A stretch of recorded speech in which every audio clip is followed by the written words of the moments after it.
말씀 봅니다. 누가복음 12장 42절에서 48절까지. 누가복음 12장 42절에서 48절까지.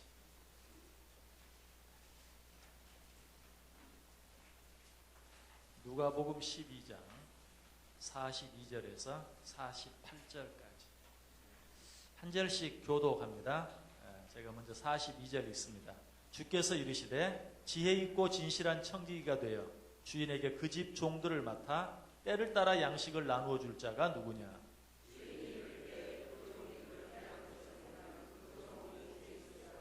내가 참으로 너희에게 이르노니 주인이 그 모든 소유를 그에게 맡기리라.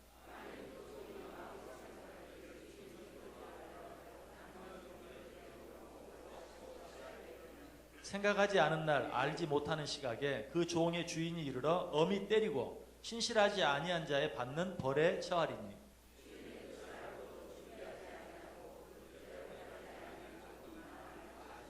같이 읽습니다. 알지 못하고 맞을 일을 행한 종은 적게 맞으리라. 무릇 많이 받은 자에게는 많이 요구할 것이요 많이 맡은 자에게는 많이 달라 할 것이니라. 아멘. 자, 우리 옆에 있는 분들 가면 인사합니다. 참 잘 오셨습니다. 큰 은혜 받으시기 바랍니다. 여러분 오늘도 정말 잘 오셨습니다. 또 한번 큰 은혜가 여러분 모두에게 넘치시기를 주님의 이름으로 간절히 축원합니다. 오늘 그리스도인의 삶 11번째 시간, 마지막 시간입니다. 결론적으로 진실한 청지기의 삶에 대해서 생각해 보려고 합니다. 우리가 여러 가지 많은 삶에 대해서 생각해 보았는데요. 그 모든 삶을 잘 살아드릴 수 있는 그런 방법을 결론적으로 이야기한다면 청지기적인 삶을 사는 것이다. 내 삶이 아니고 내 삶 자체가 하나님께로부터 주어진 삶. 그래서 하나님의 뜻과 하나님의 나라와 하나님의 영광을 위하여 살아드려야 하는 삶이다. 라는 것을 깨닫고 그렇게 사는 것을 말해요. 그런 삶을 청지기적인 삶이다. 라고 그렇게 말하는 것입니다. 자, 그 네모 박스 안에 있는데요. 자, 우리 다 같이 한번 한 목소리로 읽어볼까요? 신자들은 자신의 재능, 지식, 재물, 지위 등 소유한 모든 것과 자신이 속해 있는 모든 곳, 즉 가정, 학교, 직장 등을 잘 활용하여 많은 결실을 맺을 책임이 있습니다.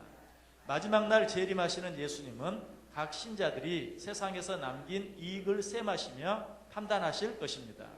세상에서 어떻게 살아가는 것이 지혜로운 삶이며 예수님의 오심을 예비하는 삶인지 본과를 통해 공부해 보도록 합시다. 무슨 말인지 알겠죠? 우리에게 주어진 이 삶을 통해서 어떻게 하나님의 뜻을 이루어 드릴 것인가. 특별히 우리에게 준 여러 가지 삶의 처소들, 가정, 학교, 직장, 여러 가지 그런 삶의 현장들 속에서 어떻게 하나님께서 원하시는 일들을 행하며 하나님의 뜻을 행하며 또 하나님의 나라를 확장하며 살아드릴 것인가. 그런 삶은 또 곧 무슨 삶이에요? 주님의 오심을 예비하는 삶. 그래서 주님께서 언제 어느 때 오신다 할지라도 아멘, 주 예수여 오시옵소서 기쁨으로 망설이지 아니하고 주님을 맞이할 수 있는 그런 삶을 살 것인가 하는 것을 공부하는 것이 오늘 과의 내용입니다. 자, 여러분 청지기라는 말의 뜻이 뭐죠? 청지기. 이거는 뭐 성경에만 나오는 말이 아니라 일반 세상에서도 쓰는 말인데 청지기라는 말은 무슨 말이죠? 예? 일꾼. 예, 일꾼. 그 말도 틀린 말은 아닌데요. 좀 더 정확하게 말한다면 남의 것을 맡아서 관리하는, 그렇죠? 그런 자가 바로 청지기죠. 남의 것을 맡아 관리하는. 그러니까 내 일을 하는 게 아니에요. 그렇죠?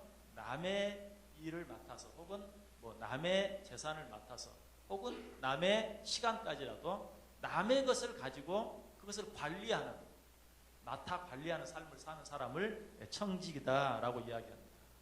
성경은 사실은 천지를 창조할 때부터 우리들에게 이 청지기적인 삶을 말씀하셨어요. 자, 성경을 한번 찾아보세요. 창세기 1장 28절. 창세기 1장 28절.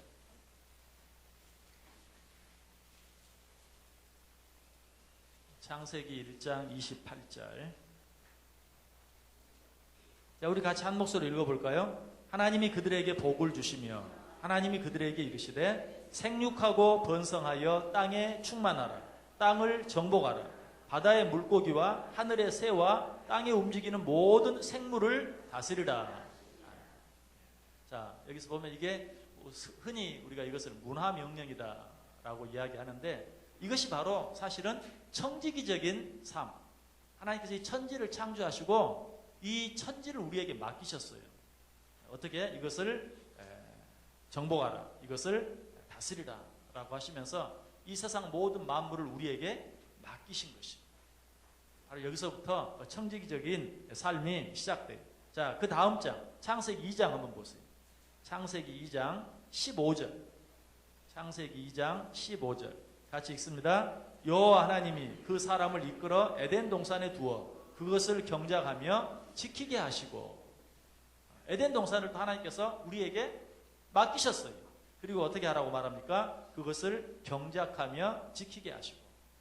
그래서 우리가 흔히 에덴 동산하면 착각하는 게 있어요. 에덴 동산은 없는 것이 없고 그냥 돌아다니면서 마음껏 그냥 주렁주렁 매달려 있는 열매들, 곡식들을 갖다 먹기만 하면 되는 것처럼 그렇게 생각하기가 쉽죠. 그러나 사실은 그렇지 않아요. 거기에도 벌써 뭐가 있습니까? 그것을 경작하며 지키게 하셨다라고 이야기하고 있어요. 그래서 수고의 땀을 먹어야, 수고의 땀을 흘려야 먹고 살게 되는 것이 죄의 결과이지만, 그 이전에도 우리가 기쁘게 일할 수 있는, 어쩌면은 일하는 삶이 내용이 좀 바뀌었어요. 예전에는 일하는 것 그 자체가 기쁨이고 즐거움이었는데, 죄를 짓고 나서는 이제는 정말 수고의 땀을 흘려야 힘쓰고 애쓰고 해야만 하는 것으로 바뀐 것이지, 일 자체가 없었던 것은 아니에요. 에덴 동산에도 경작해야 할 그런 땅을 우리에게 주시고 경작하게 하셨다, 또 지키게 하셨다 하는 것을 우리가 볼 수 있습니다. 이처럼 하나님께 천지를 창조하시고 에덴 동산을 만드시고 그것을 우리에게 인간에 맡기시면서부터 청지기적인 삶은 시작이 되었다는 것입니다. 자, 이제 문제로 들어가서요. 여러분, 진실한 청지기와 방탕한 종, 진실한 청지기와 방탕한 청지기라고도 말할 수 있겠죠. 자, 작은 1번. 주인이 멀리 떠나 있을 때 신실한 청지기가 해야 할 일은 무엇입니까? 42절 같이 읽습니다. 주께서 이르시되 지혜 있고 진실한 청지기가 되어 주인에게 그 집 종들을 맡아 때를 따라 양식을 나누어 줄 자가 누구냐? 자, 주인이 멀리 떠나 있을 때 신실한 청지기, 진실한 청지기가 해야 할 일은 무슨 일이죠? 예, 때를 따라 양식을 나누어 주는 일. 누구에게? 맡겨진 종들. 그 맡겨진 종들에게 때를 따라 양식을 나누어 주는 이 일을 잘 감당하는 자. 이런 자가 바로 진실한 청지기다. 자, 여기서 우리가 먼저 생각해야 될 것은 때를 따라. 이 말의 의미가 뭘까요? 때를 따라. 쉽게 얘기하면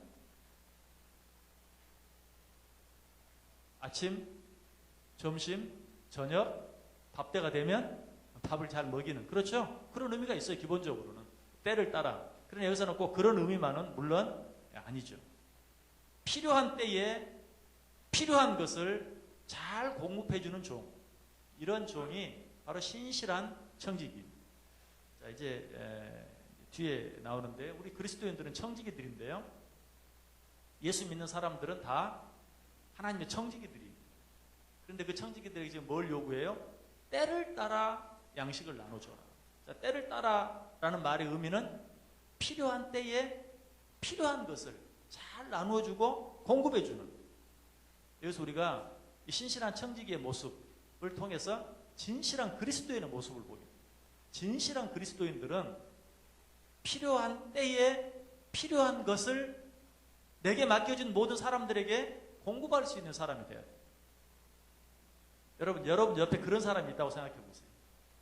필요한 때에 필요한 것을 공급해 주는. 이거 좀 쉬운 말로 표현하면 아주 가려운 곳을 잘 긁어주는 그런 사람 옆에 있어요?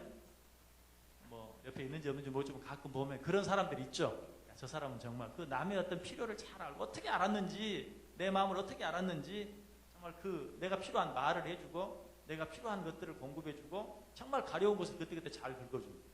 여러분 진실한 청지기, 진실한 그리스도인들은 그런 사람이 돼요. 옆에 있는 사람의 필요를 잘 느끼고 깨달아서 그 필요를 적절하게 잘 공급해주고. 이런 삶의 모습을 어떻게 보면 좀 융통성 있는 그런 삶의 모습. 물론 융통성이라고 그러니까 뭐 그냥 하나님의 말씀도 없고 기준도 없고 뭐 기본도 없고 그냥 융통성 있는 그런 것을 말하는 것이 아니라 우리 그리스도인들은 하나님의 말씀 안에서 하나님께서 우리에게 허락하신 그런 범주 안에서 정말 융통성 있는. 여러분 다 예수 믿는 사람들이니까 여러분에게 묻는 것은 무의미하겠지만 여러분에게는 그리스도인 예수 믿는 사람 하면 어떤 느낌이 듭니까? 나도 예수 믿지만 참 예수 믿는 사람 하면 그냥 왠지 좀 고지식하고 좀 배타적인 그런 느낌, 뭐 이런 느낌들이 듭니까? 아마 그런 느낌이 없지 않아 들 수도 있을 거예요. 그래서는 안 된다는 것입니다.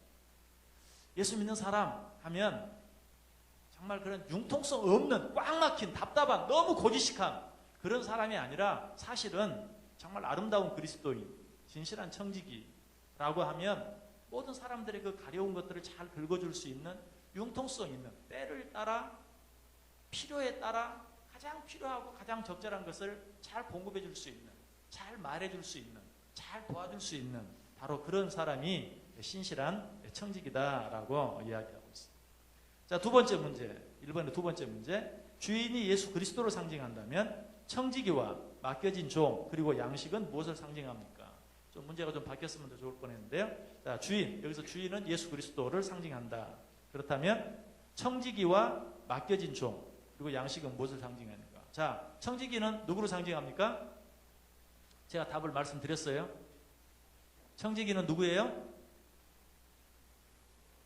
예수 믿는 사람이라니까. 예수님이 주인이니까 청지기는 누구겠어요? 예수 믿는 사람, 그리스도인. 모든 그리스도인은 청지기. 청지기가 따로 있는 게 아니에요. 여기 모인 여러분들 가운데 청지기인 사람이 있고 청지기가 아닌 사람이 있는 게 아니라 예수 그리스도를 주인으로 믿고 사는, 예수 그리스도를 구주로 믿고 사는 모든 사람들은 다 어때요? 청지기.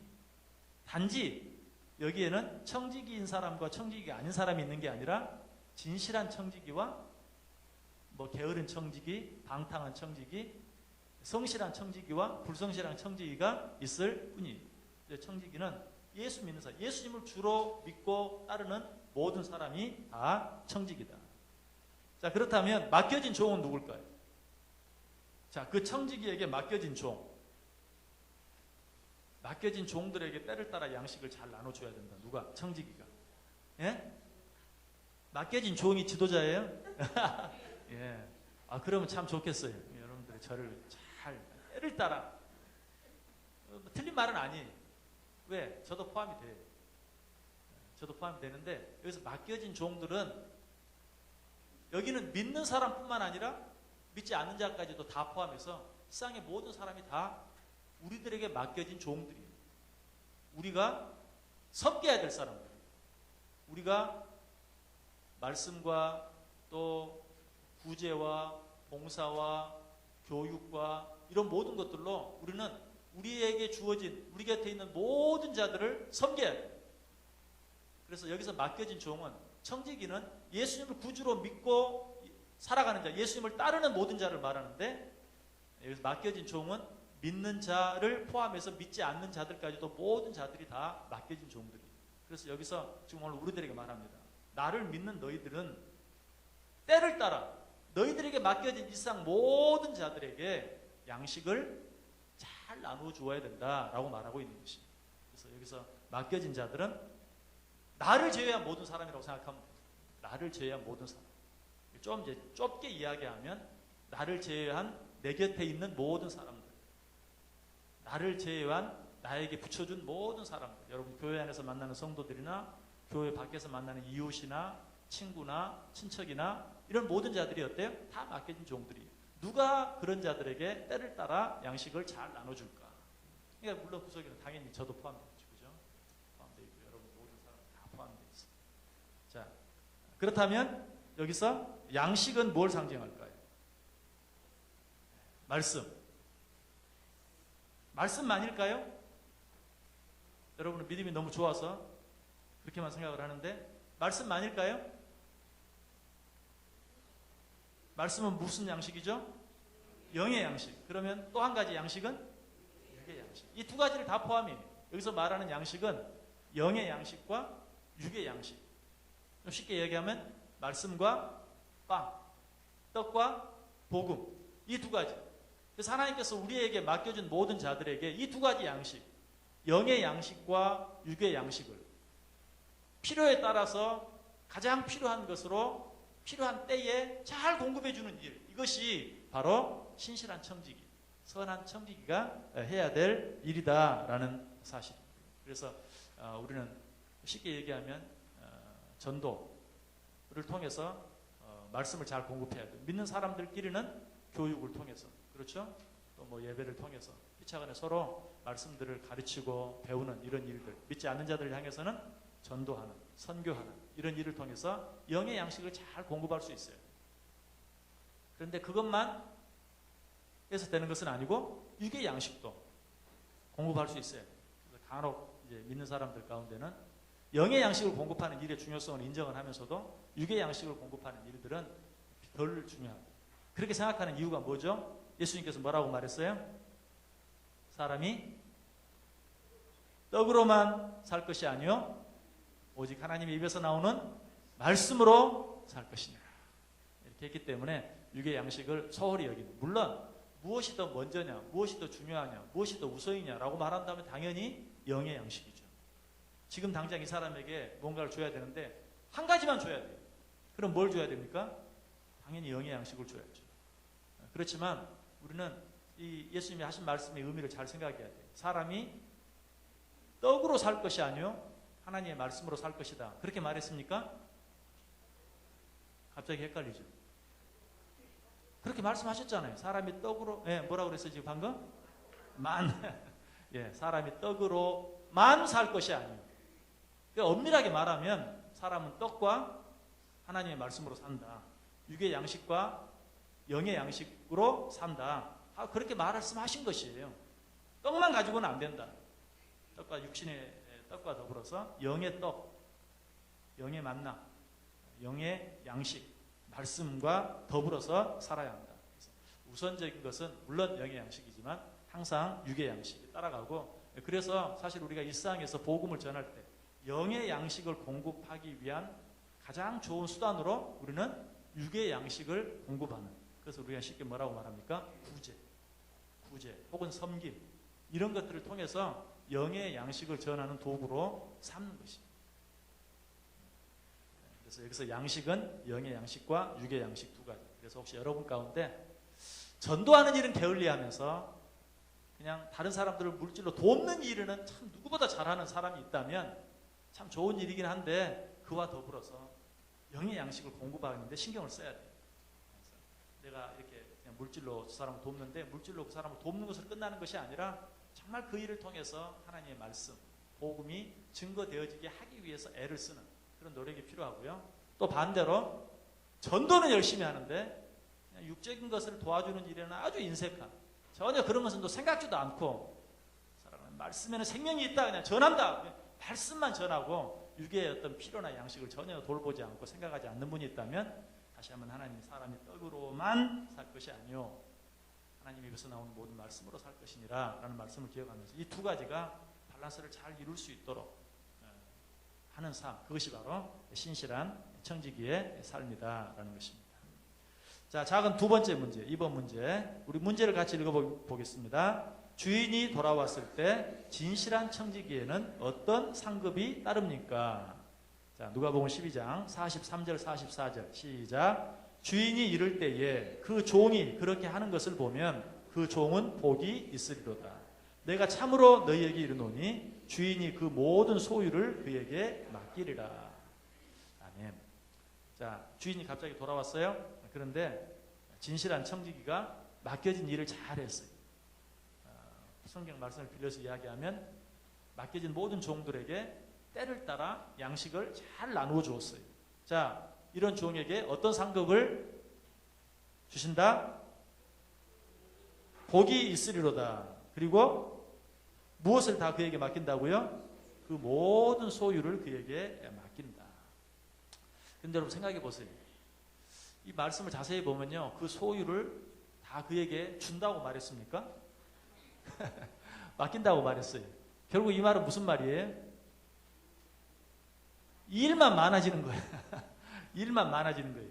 글쎄요, 뭐 거기에 다른 뭐 요즘 말로 하면 그 많은 것들을 맡기고 그것을 잘 감당했다고, 수고했다고, 뭐 요즘 말로 하면 월급을 얼마나 더 많이 주는지 그건 잘 모르겠어요. 그런데 아무튼 이 신실한 청지기에게 자기의 모든 소유를 다 맡기겠다, 주겠다고 말한 게 아니에요. 맡기겠다라고 말하는 것이. 이것은 결국 일이 많아지는 거예요. 여러분들 여기서 우리가 이 세상에서 정말 행복하게 살 수 있는 비결이 무엇인가 하는 것을 깨달아요. 이 세상에 정말 행복하게 사는 것은 무엇을 많이 소유하는 게 아니에요. 하나님의 것, 모든 것이 다 하나님의 것이죠. 모든 것이 다 하나님의 것인 줄 알고 그 모든 일들을 청지기적인 마음과 자세로 할 수 있는 대로 더 많이, 더 잘 그 일들을, 맡겨진 일들을 감당하는 것이 행복한 삶입니다. 여러분, 소유의 행복이 있는 게 아니에요. 무엇을 더 많이 갖는 것, 무엇을 더 많이 내 것으로 삼는 것, 그것이 행복한 것이 아니라는 것이. 여러분, 당장 여러분의 삶 속에도 보면요, 뭐 여러분들, 예를 들면 여러분들 다 아름다운 정원을 하나씩 갖고 싶죠? 이제 집에 넓은 정원이 있고, 그냥 막 분수도 있고, 뭐 연못도 있고, 할 수 있다면 막 호수도 있고, 그런 정원을 갖고 싶으면 좋겠죠. 그런 생각 들지 않습니까? 그런 꿈 한 번도 안 꿔보셨습니까? 네, 그런데 이제 우리나라는 참 뭐 이렇게 땅이 좁아가지고 그렇게 넓은 뜰을 갖고 있는 분들이 많지 않은데, 뭐 캐나다 같은 이런 나라는 워낙 땅이 넓으니까 정말 돈이 많지 않아도 그냥 넓은 땅, 어디까지가 내 땅인지도 모를 만큼, 뭐 부자 이야기를 하는 게 아니에요. 그냥 보통 사람들도 보통 말하는데 저 뒤에 끝도 안 보이는 땅이 다 자기 땅이래. 그런데 그 사람들이 얼마나 비 한 번 오고 나면 고생하는 줄 아세요? 그 잔디 깎고 풀 베느라고 정말 고생해. 가끔 옆집하고 싸우기도 해요. 왜 내 집은 깎았는데 네 집은 안 깎아가지고 내 집까지 이렇게 예쁘게 보이지 않게 만드느냐. 그리고 실제로 그렇게 하면 벌금도 냅니다. 뭐 내가 마음대로 절대 그렇게 안 돼요.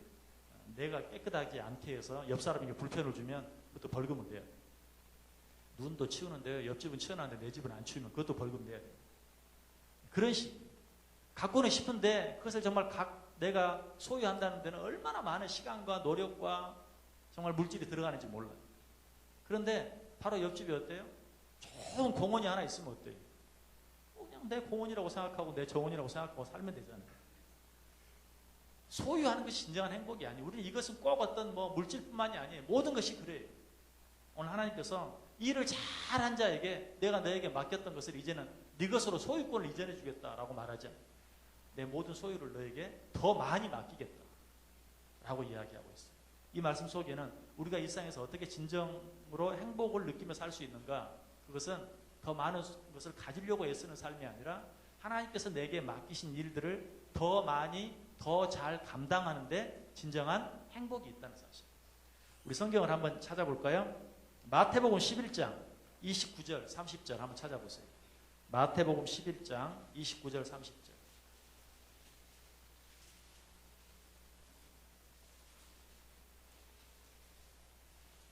마태복음 11장 29절 30절.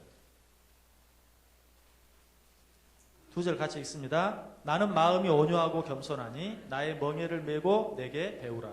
그리하면 너희 마음이 쉼을 얻으리니 이는 내 멍에는 쉽고 내 짐은 가벼움이라 하시니라. 아멘. 제가 언젠가도 이 말씀 한번 제가 헌신 예배 때 말씀을 드렸던 것 같아요. 이 말씀은 참 이상한 말씀이에요.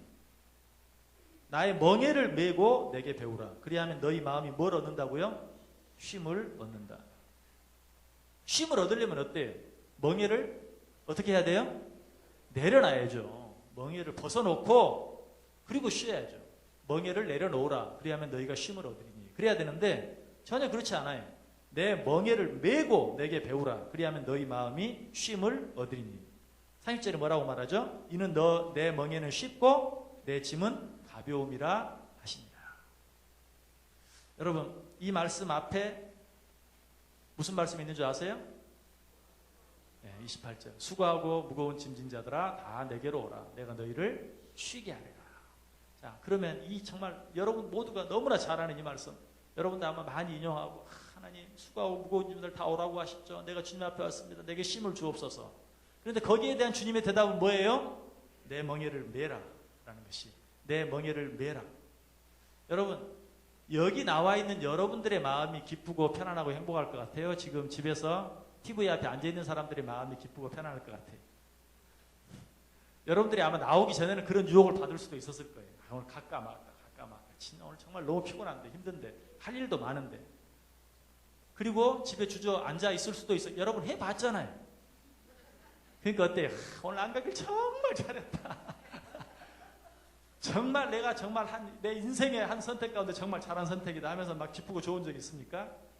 사실 그렇지 않죠. 정말 그렇죠. 죄송하지만 마귀의 자식이 아니면 그렇지 않아요. 그럴 수가 없어요. 마음이 뭐 TV 앞에 있어도 그냥 불편하고, 어떤 분들은 또 그냥 한숨 자고 싶어서 그냥 잤는데 잠도 제대로 못 자고 이럴 바엔 차라리 갔다 올걸 하면서 후회는 거죠. 여기도 보면 내 멍에를 메고 내게 어떻게 하라고요? 배워라. 배워라. 정말 그래요. 여러분, 그리스도인의 삶, 정말 행복한 삶, 그리고 참 쉼이 있는 삶, 그리고 진정으로 안식을 누리는 삶은 하나님께서 우리에게 주신 멍에를 메고 그 일들을 더 잘 충성스럽게 감당하는데 참 쉼이 있고, 참 안식이 있고, 참 기쁨이 있고, 평안이 있고, 그것이 진정으로 행복한 삶. 그래서 아까 그 청지기에게 때를 따라 양식을 잘 나눠준 그 종에게, 그런 자들은 복이 있을 것이다. 뭘 얼마나 주시려고. 주는 건 하나도 없어요. 더 많은 일들을 맡겨주시는 것입니다.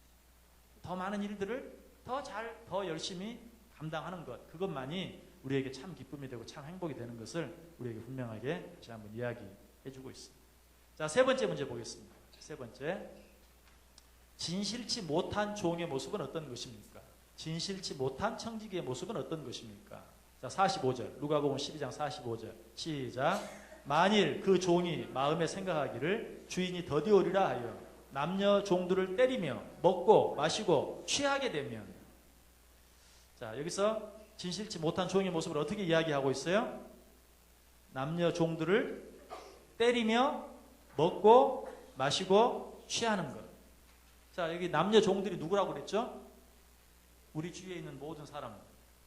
여기서 남녀 종들을 때린다는 말은 뭐 꼭 그냥 주먹으로 손으로 때리는 것만 말하는 게 아니라, 하나님께서 내게 붙여준 모든 자들을 괴롭게 하고 힘들게 하고 마음 아프게 하고 상처 주고 하는 것들을 말해요. 하나님께서 그들을 우리에게 맡기셨는데, 그들을 기쁘게 하고 그들을 즐겁게 하고 행복하게 해주는 것이 아니라 그들의 마음을 아프게 하고 상하게 하고 괴롭게 하고 힘들게 하는 그런 모든 일들, 특별히 굶긴다면 어때요? 요즘 그 아동 학대 가운데 아이들을 굶기는, 지난번에 참 너무 놀랄 만한 그런 것들 여러분 비디오 영상으로 다 봤죠? 아이가 한겨울에 그냥 난닝구 바람으로 맨발로 슈퍼마켓에 와서 먹을 것을 막 챙겨서 먹고 속풀이에 담는 그런 모습 봤잖아요. 어떻게 저런 일이 있을 수 있을까? 그 부모가 그 아이를 먹이지 않은 거예요. 그래서 맡겨진 종들을 가장 잘 돌보지 못하는 가장 대표적인 일이 한 가지가 있다면 먹이지 않는 거예요. 그런데 그 먹이지 않는 것, 무엇을? 양식을. 그렇죠? 그런데 그 양식에는 몇 가지가 있다고 그랬죠? 두 가지가 있다고 그랬어요. 육의 양식. 당장 먹을 것이 필요한데 그 먹을 것을 주지 않는, 이 말을 우리가 다른 말로 하면 구제하지 않는 것이죠. 구제하지 않는 것이나, 또 한 가지는 어때요? 영의 양식을 먹지 못해서 영적으로 죽어가고 있는데 계속 굶김으로 말미암아서 영적으로 그 영혼을 죽게 만드는 일. 이런 일들이 바로 여기서 말하는 남녀 종들을 때리는 그런 이 일 속에 다 포함이 되는 것입니다. 그래서 때를 따라 양식을 나눠줄 자가 누구냐라고 말했는데, 때를 따라 양식을 나눠주지 않는 자, 영적인 양식이 필요한데 영의 양식을 공급하지 않고 육적인 양식이 필요한데 육의 양식을 제공하지 않는 바로 그런 일들을 행하는 자가 진실치 못한 그런 종이다, 청직이다. 또 먹고 마시고 취한다. 이거는 뭘 말하는 것 같아요? 아주 나쁘게 말하면 쾌락을 추구하는 삶을 사는 것을 말하죠. 그런데 여기서는 단순히 쾌락이라기보다는 자기를 기쁘게 하는 삶.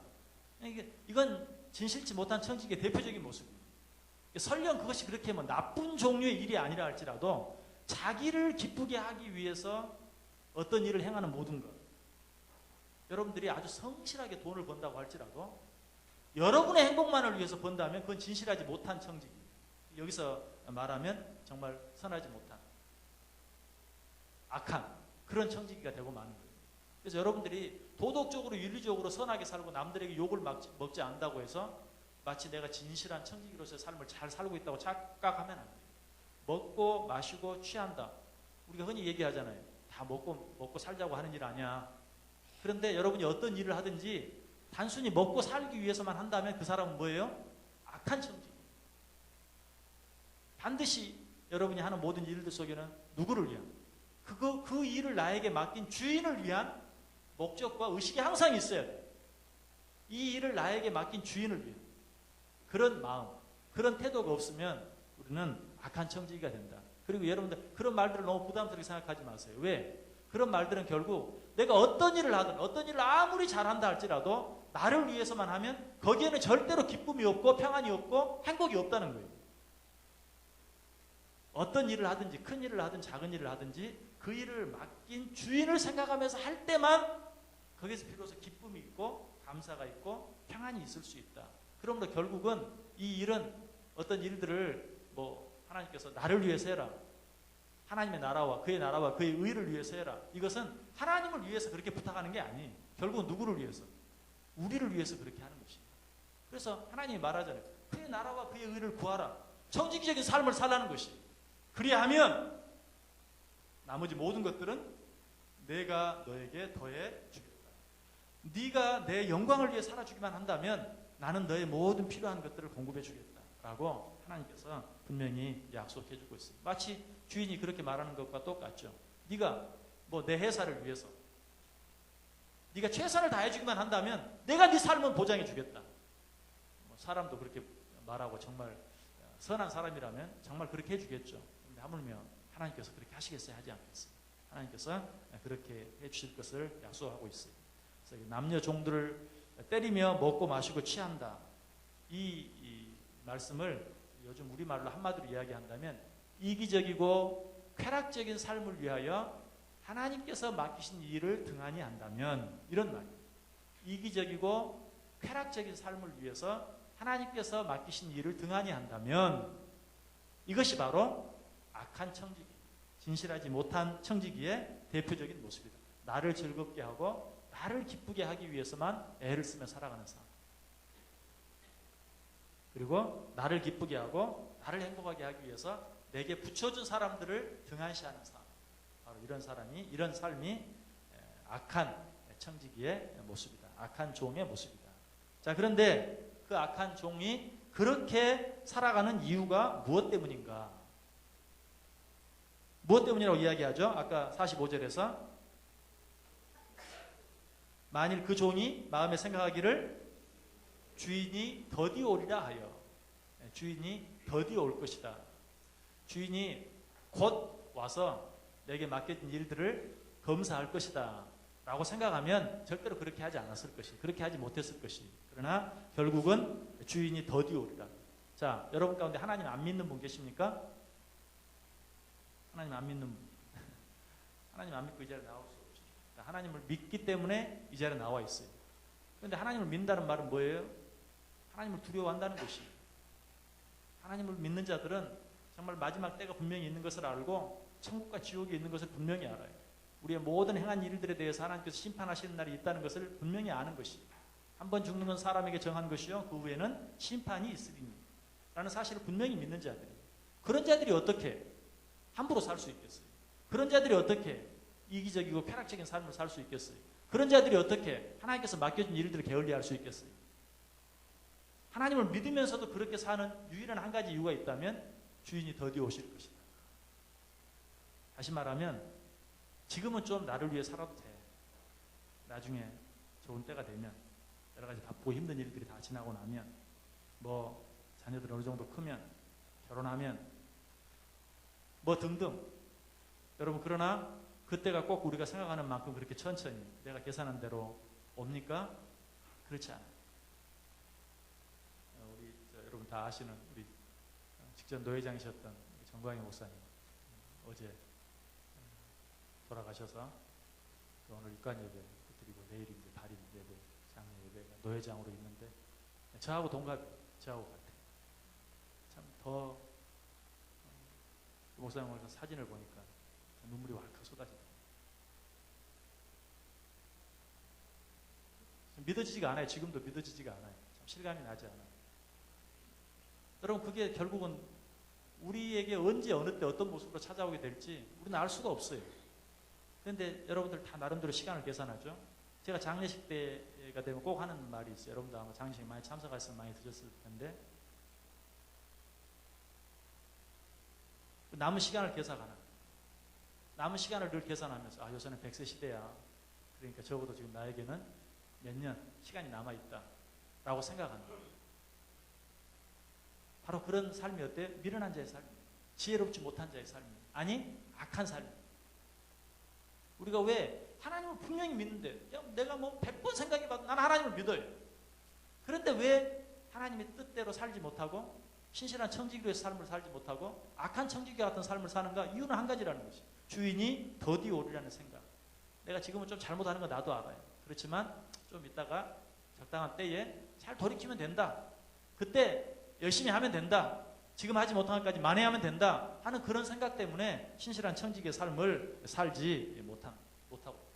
그러나 주인은 언제 오신다고 이야기합니까? 우리가 도무지 예상하지 못했을 때, 생각지 못한 때에 오신다라고 이야기하고 있어요. 성경 오늘 본문 누가복음 12장 38절에서 40절까지 38, 39, 40 한번 같이 읽습니다. 시작. 주인이 혹 2경에나 혹 3경에 이르러서도 종들이 그같이 하고 있는 것을 보면 그 종들은 복이 있으리로다. 너희도 아는 바니 집 주인이 만일 도둑이 어느 때 이를 줄 알았더라면 그 집을 뚫지 못하게 하였으리라. 그러므로 너희도 준비하고 있으라. 생각하지 않은 때에 인자가 오리라 하시니라. 아멘. 생각하지 아니한 때, 생각하지 아니한 때, 생각하지 못한 때 오신다.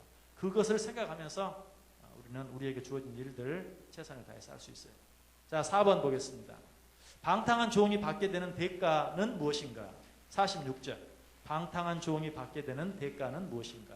46절. 자, 시작. 생각하지 않은 날 알지 못하는 시각에 그 종의 주인이 이르러 엄히 때리고 신실하지 아니한 자의 받는 벌에 처하리니. 아멘. 자, 생각하지 않은 날 알지 못하는 시각에 그 종의 주인이 이르러 엄히 때리고 신실하지 아니한 자의 받는 벌에 처한다. 행한 대로 거두게 되는 것이. 아까 악한 종이 어떻게 해서 남녀 종들을 때리고 그랬는데 그런 종은 주인이 와서도 또 엄히 때리겠다라고 이야기하고 있어요. 또 신실하지 아니한 자의 받는 벌에 처한다. 그가 행한 대로 그 대가를 치르게 될 것이다.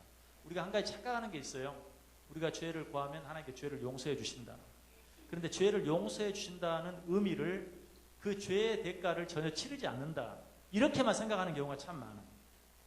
그러나 성경에 보면 그렇지 않은 경우들이 많이 있어요. 가장 대표적인 경우가 다윗이죠. 다윗은 죄를 지었어요. 그리고 그 죄를 다 회개했습니다. 그런데도 그 죄의 대가로 인해서 아들이 오랫동안 앓다가 결국은 죽었어요. 어떤 우리가 지은 죄에 대한 그런 죄의 대가가 없어지는 것만이 죄 용서가 아니에요. 사실 죄 용서라는 개념 속에는 우리가 지은 죄에 대해서 하나님께서 벌할 수 있어요. 그러나 그 벌을 하시든지 또 뭐 내가 어떤 그 죄의 대가를 다 치르고 나서 다시는 그 죄에 대해서 묻지 아니한, 그 죄에 대해서 다시는 묻지 아니한, 우리는 어때요? 뭐 어떤 사람이 사과하면 그래 용서할게 하면서도 항상 편견을 가지고 돼요.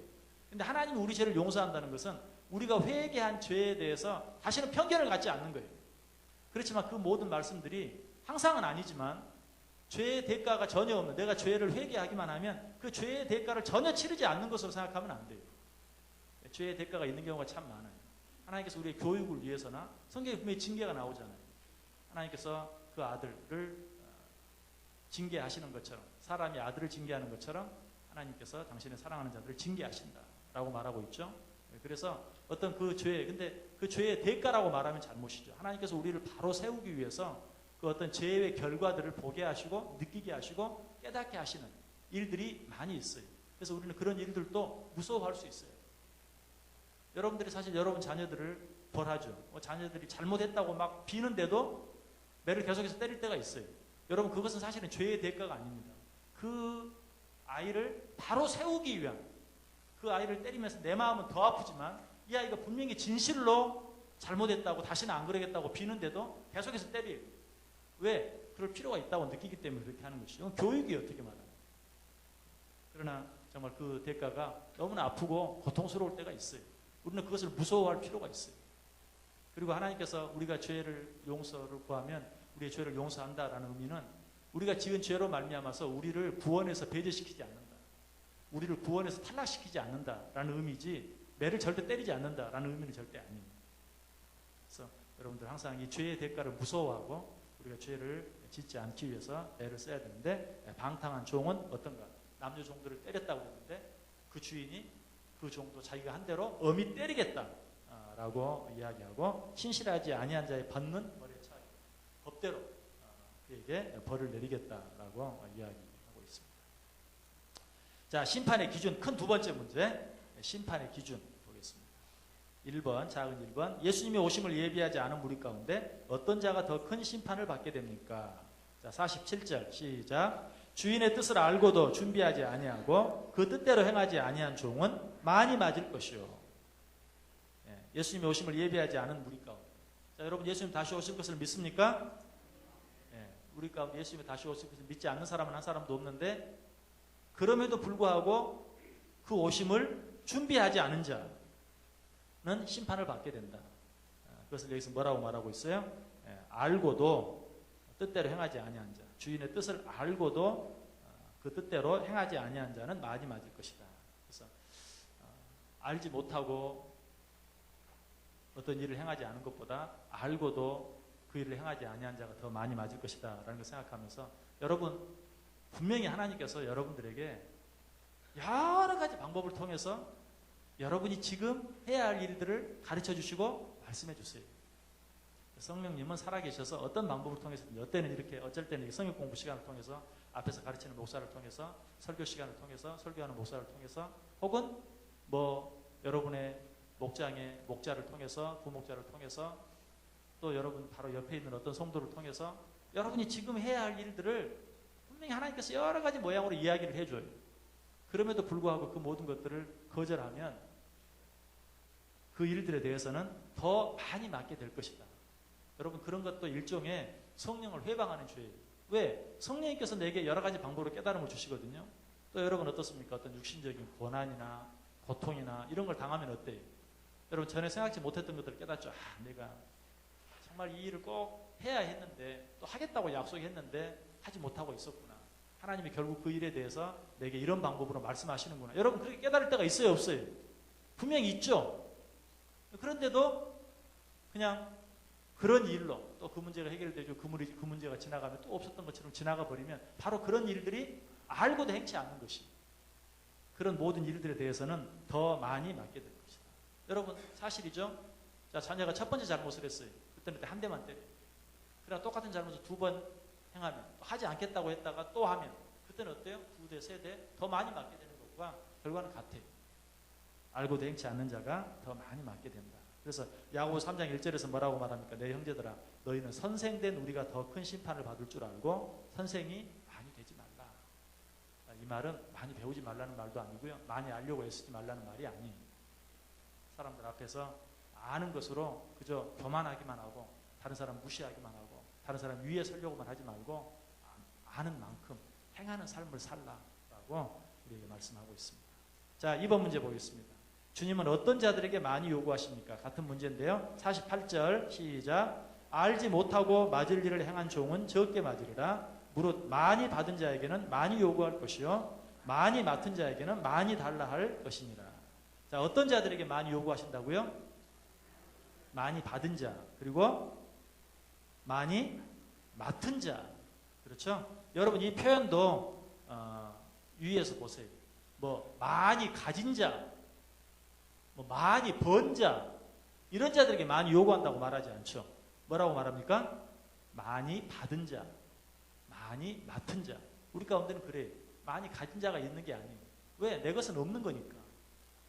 결국은 많이 받은 자가 있을 뿐이고 많이 맡은 자가 있을 뿐이에요. 그래서 결국은 우리는 내가 무엇을 갖고 있든지 내가 얼마나 많이 갖고 있든지 그 모든 것이 다 나의 것이 아니라는 사실을 인정하면 돼요. 여러분 은행에서 돈을 많이 빌리면 이자를 어떻게 해야 돼요? 많이 내야죠. 또 시장에서 돈을 많이 벌면 뭘 많이 내야 돼요? 세금을 많이 내야 되죠. 너무 잘하시네. 마찬가지 우리가 뭐 내가 번 게 아니에요. 사실은 세상에서도 내가 벌었는데도 세금을 내죠. 근데 사실 여러분 그게 어떻게 보면 좀 부당하다고 생각할지 모르지만 여러분 이 나라가 존재해 보지 않았어요. 존재하지 않는다고 생각해 보세요. 개성공단 한번 보세요. 개성공단도 뭐 이렇게 뭐 그거 뭐 옳고 그르고 잘잘못을 따지기 전에 뭐 나라가 뭐를 보장을 못 해주면 내가 아무리 뭐가 있어도 일을 못 하는 거예요. 당장 여러분들이 아무리 많은 자산과 뭐 아무리 많은 것을 갖고 아무리 열심히 한다 할지라도 나라가 여러 가지 환경, 다른 뭐 외세나 이런 것들로부터 안전하게 일할 수 있는 환경을 제공해 주지 아니하면 안 되는 거예요. 그렇기 때문에 세금은 당연히 내야 돼요. 내가 그런 보호 속에서 내가 땀을 남들보다 훨씬 많이 흘려서 돈을 벌었다 할지라도 그만큼 세금을 내는 것이 당연한 것이에요. 근데 그런데도 우리는 하나님 앞에서는 안 그래요. 내가 얼마나 수고하고 애썼는데 하나님이 당장 여러분 손 하나 까딱하지 못하도록 하면 아무것도 할 수 없어요. 그러므로 내가 번 것은 없어요. 하나님께서 내게 많이 맡겨주신 것이. 그 일을 생각하면서 많이 맡은 자들은 당연히 하나님께 더 많은 것, 많이 받은 자도 당연히 하나님께 더 많이 번 자가 더 많은 세금을 내고 더 많이 돈을 빌린 자가 더 많은 이자를 내는 것처럼 하나님께도 마땅히 그렇게 할 수 있어야 됩니다. 자, 그런데 이제 여러분들 이 말씀 들으면서 난 별로 하나님이 나한테 많이 맡겨주지도 않았고 또 그렇게 생각하면서 좀 나름대로 안도하시는 분 계십니까? 근데 하나님 주신 것을 꼭 그렇게 뭐 외적인 물질이나 뭐 어떤 뭐 건강이나 이런 것들로만 생각하면 또 안 돼요. 하나님께서 우리에게 무엇도 주셨는가? 우리에게 어떤 은사들을 주셨어요. 달란트들을 주셨어요. 여러분 각자가 할 수 있는 어떤 재능, 능력, 지혜 이런 것들도 하나님이 주셨어요. 그리고 또 기회도 주세요. 기회. 여러 가지 많은 일을 할 수 있는 기회. 그런데 그런 것들을 또 내가 잘 활용하지 아니하고 사용하지 아니하면 어때요? 그것도 마찬가지로 하나님 앞에서 나중에 다 변상해야 되는 일이에요. 내가 너에게 이런 달란트. 우리가 그걸 달란트 비유를 통해 너무 잘 알잖아요.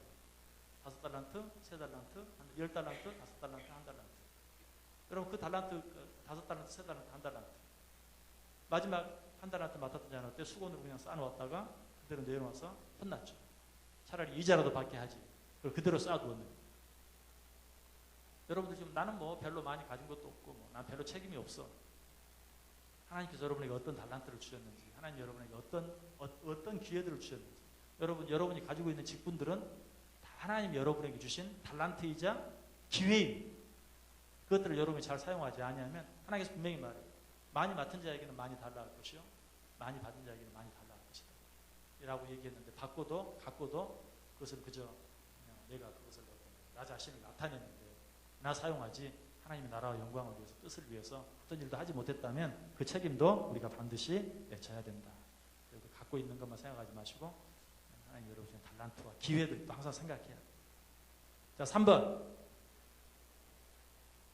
우리 그 전에 그 에스더 4장 찾지는 마시고요. 에스더 4장에 보면 그 에스더가 왕궁에 있을 때 그 삼촌 모르드게가 에스더에게 했던 이런 말이 있죠. 이때 네가 만일 잠잠하여 말이 없으면 유대인은 다른 데로 말미암아 노임과 구원을 얻으려니와 너와 내 아버지 집은 멸망하리라. 내가 왕후의 자리를 얻은 것이 이때를 위함이 아닌지 누가 알겠느냐. 그러니까 에스더가 왕후가 되었을 때 모르드게가 네가 왕후가 된 것이 지금 이 유다 백성을 하만의 손에서 구원하기 위한 것이 아니냐. 마찬가지. 여러분들이 뭐 사회에서 가지고 있는 여러분의 지위, 직분, 뭐 교회에서 가지고 있는 여러분의 직분, 모든 것, 여러분이 가진 지식, 여러분이 가진 명예, 그 모든 것들이 다 어때요? 이때를 위함이다. 하나님께서 당신의 나라와 영광을 위해서 그 모든 일들을 허락하신 것이. 만약 네가 그것을 사용하지 아니하면 하나님께서는 하나님의 방법으로 하나님이 계획하신 일을 이루어가겠지만 너는 그 책임을 네가 져야 할 것이다. 라고 무섭게 에스더에게 이야기하죠. 그리고 누가복음 19장에 보면 또 그런 말이 있죠. 내가 너희에게 말하노니 이 사람들이 침묵하면 돌들이 소리 지르리라. 내가 마땅히 내게 맡겨진 그런 사람들에게 때를 따라 영의 양식, 육의 양식을 공급해야 되는데 하지 아니하면 하나님께서는 어떤 방법으로든지 그 일은 해나가시지만 그렇게 하지 아니한 책임은 네가 져야 할 것이다. 네가 하지 아니하면 돌들을 통해서라도 하게 하겠다. 그러나 하지 아니한 책임은 너에게 묻겠다. 라고 또 무섭게 말씀하고 있어요. 우리 이런 말씀들을 정말 무섭게 좀 받아들일 수 있어요. 자, 3번 보겠습니다. 당신은 예수님의 재림을 맞을 준비가 되어 있습니까? 한번 물어볼까요? 여러분 예수님의 재림을 맞을 준비가 되어 있습니까? 아멘. 좀 더 자신 있게, 좀 더 많은 사람들이 좀 더 크게 대답할 수 있기를 바랍니다. 그런데 이 말을 너무 어렵게 생각하지 마세요. 당신은 예수님의 재림을 맞을 준비가 되어 있습니까? 여러분 예수 그리스도 믿으십니까? 그렇다면 여러분은 예수 그리스도의 재림을 맞을 준비가 되어 있어요. 그런데 정말 그 재림을 떳떳하게 맞을 것인가 아니면 부끄럽게 맞을 것인가 이제 하는 일이 남아있는데 그것도 떳떳하게 맞기 위해서는 어떻게 해야 될까? 너무 어렵고 너무 큰 일들을 생각하지 마세요. 정답을 말씀드린다면 오늘 내게 맡겨진 일을 오늘 하는 것, 그것이 바로 예수 그리스도의 재림을 바로 맞을 준비를 하는 것입니다. 오늘 내게 맡겨진 일, 오늘 내가 할 수 있는 일, 그 일을 오늘 하는 것, 그것이 그렇죠. 내일 일을 예수님이 오늘 저녁에 갑자기 오셔가지고 내일 일 안 했다고 뭐라고 하시겠어요? 너무 원대한 꿈과 비전을 가지고 그냥 그 일만을 위해서 살지 마시고 오늘 해야 할 일, 오늘 내게 맡겨진 일, 오늘 할 수 있는 일을 오늘 하는 것, 그것이 바로 오늘 저녁에 예수님이 오신다 할지라도 아멘 주 예수여 오시옵소서 하고 주를 맞이할 수 있는 최선의 준비인 것입니다. 오늘 일을 오늘 하는 것. 자, 만약 그러지 못했다면 두 번째 문제, 만약 그러지 못하다면 진실한 청지기가 되기 위하여 무엇에 더욱 힘써야 하겠습니까? 그렇게 하지 못했다면 어떻게 해야 되겠어요? 다시 한번 오늘 해야 할 일 뭔지 한번 생각해 보고 오늘 꼭 내가 해야 할 일, 여러분 오늘 해야 하는데 또 할 수 있었는데 오늘 할 수 없어서 내일로 미뤄진 일은 괜찮아요. 그거는 뭐 할 수 없었는데 어떡하겠어요. 분명히 할 수 있었고 오늘 해야 할 일이고 오늘 할 수 있었는데 게을러서 아까 말했던 것처럼 이기적이고 쾌락적인 삶 때문에 그 일이 내일로 미뤄진 일이 있습니까? 그런 일들을 이제는 이기적이고 쾌락적인 삶 때문에 오늘 해야 할 일을 뒤로 미루는 것이 아니라 그 일을 오늘 행하는 삶이 바로 진실한 청지기로서의 삶을 사는 최선의 길이다.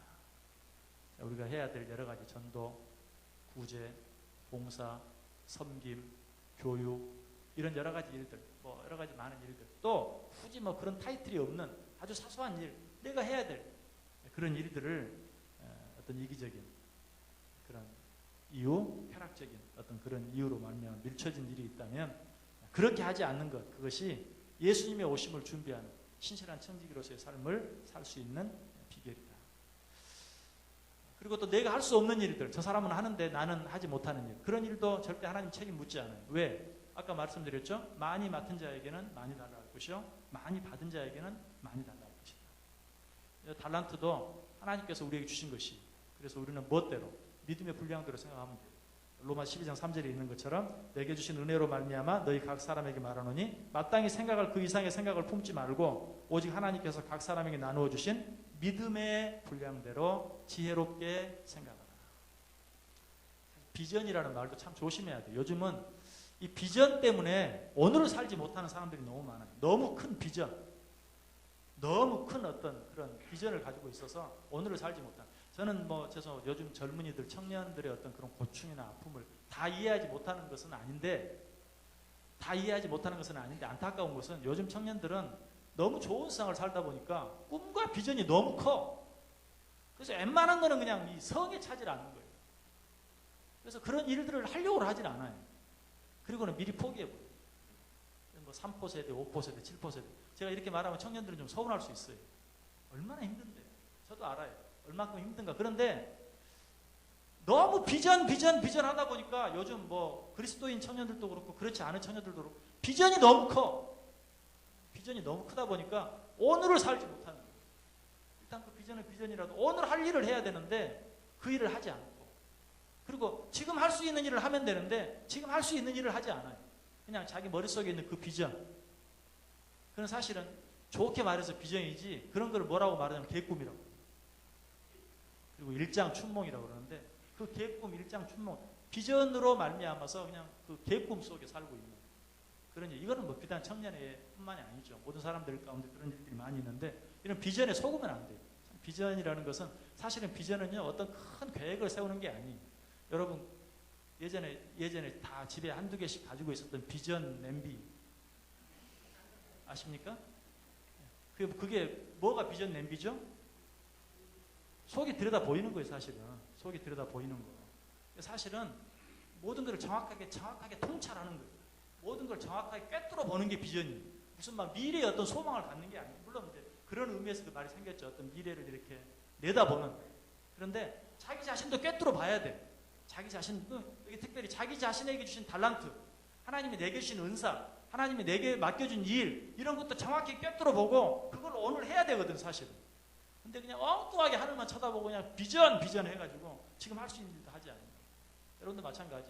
남들이 하는 거 바라보면서 내가 할 수 있는 일을 하지 못하는 그런 사람 되지 마시고 여러분이 할 수 있는 일, 지금 맡겨진 일, 지금 해야 될 일, 그 일을 하는 게 예수님 맞을 준비하는 거예요. 너무 거창한 거 아니에요. 자, 4번 보겠습니다. 4번. 고린도전서 3장 10절에서 15절까지의 말씀을 읽고 그 의미를 서로 나누어 봅시다. 자, 고린도전서 3장 10절에서 15절 같이 읽습니다. 내게 주신 하나님의 은혜를 따라 내가 지혜로운 건축자와 같이 터를 닦아두며 다른 이가 그 위에 세우나 그러나 각각 어떻게 그 위에 세울까를 조심할지니라. 이 닦아둔 것 외에 능히 다른 터를 닦아둘 자가 없으니 이 터는 곧 예수 그리스도라. 만일 누구든지 금이나 은이나 보석이나 나무나 풀이나 지푸로 이 터 위에 세우면 각 사람의 공적이 나타날 터인데 그날이 공적을 밝히리니 이는 불로 나타내고 그 불이 각 사람의 공적이 어떠한 것을 시험할 것이니라. 만일 누구든지 그 위에 세운 공적이 그대로 있으면 상을 받고 누구든지 그 공적이 불타면 해를 받으리니 그러나 자신은 구원을 받되 불 가운데서 받은 것 같으리라. 아멘. 이 말씀도 그리스도인의 삶 공부하면서 한번 설명을 했어요.